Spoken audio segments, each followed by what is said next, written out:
Reports का। विदेश मंत्री एस जयशंकर ने संयुक्त राष्ट्र महासभा में भाषण के दौरान पाकिस्तान को जमकर लताड़ा। उन्होंने पाकिस्तान का नाम लिए बिना कहा कि भारत का पड़ोसी आतंकवाद का ग्लोबल सेंटर है।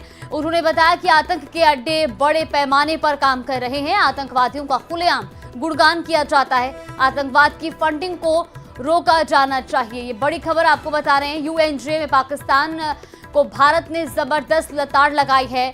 विदेश मंत्री एस जयशंकर ने कई बिंदुओं पर पाकिस्तान को घेरा। साथियों ने कहा कि भारत को अपनी रक्षा करने का अधिकार है। विदेश मंत्री एस जयशंकर ने पाकिस्तान को जमकर लताड़ लगाई है। कोई तर्क आतंकिस्तान के अपराधों को छिपा नहीं सकता, ये कहा है भारत के विदेश मंत्री ने यूएनजीए में।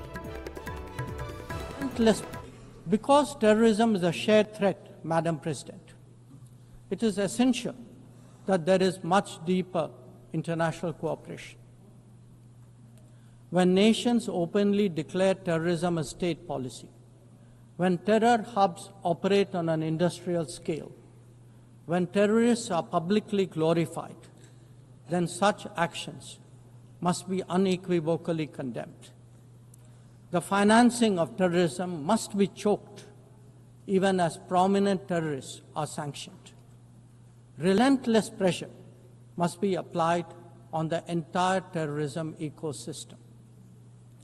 Those who condone nations that sponsor terror will find that it comes back to bite them. पर दुख जताया।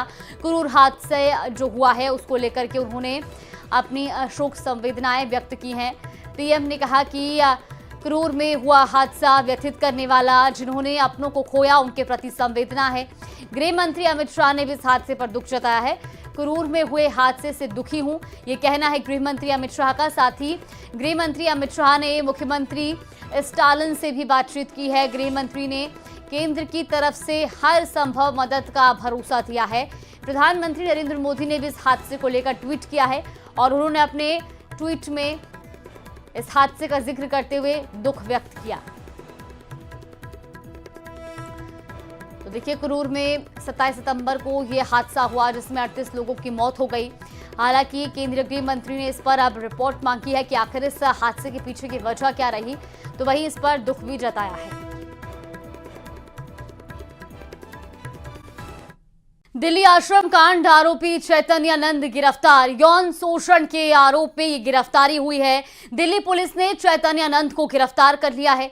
उत्तर प्रदेश के आगरा से आरोपी चैतन्यानंद की गिरफ्तारी हुई है। चैतन्यानंद के खिलाफ 5 एफआईआर दर्ज हैं। दिल्ली पुलिस उसकी तलाश कर रही थी और बाबा की तलाश में पुलिस लगातार ऑपरेशन भी चला रही थी। उत्तराखंड, हरियाणा, उत्तर प्रदेश और राजस्थान तक फैले ठिकानों पर तलाश की जा रही थी और अब आखिरकार पुलिस को यह बड़ी सफलता मिली है। आगरा के एक होटल में यह बाबा ठहरा था जहां से पुलिस ने गिरफ्तारी की है।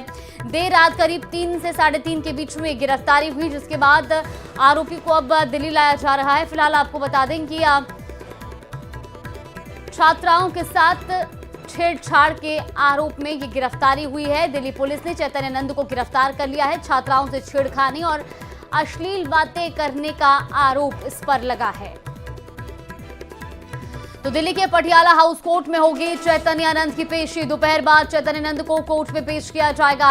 आगरा से गिरफ्तार कर चैतन्यानंद को दिल्ली लाया गया है और अब कोर्ट में पेशी भी आज होनी है।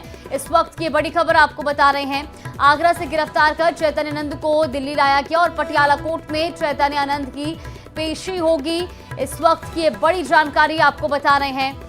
तो पटियाला कोर्ट में पेशी होगी चैतन्यानंद की। इस वक्त की ये बड़ी जानकारी, पटियाला हाउस कोर्ट में ये पेशी होनी है। दिल्ली के पटियाला हाउस कोर्ट में दोपहर बाद चैतन्यानंद को कोर्ट में पेश किया जाएगा। फिलहाल ये बड़ी जानकारी निकलकर सामने आ रही है। आगरा से गिरफ्तार करके दिल्ली लाया गया है और अब दिल्ली के पटियाला हाउस कोर्ट में पेशी होगी।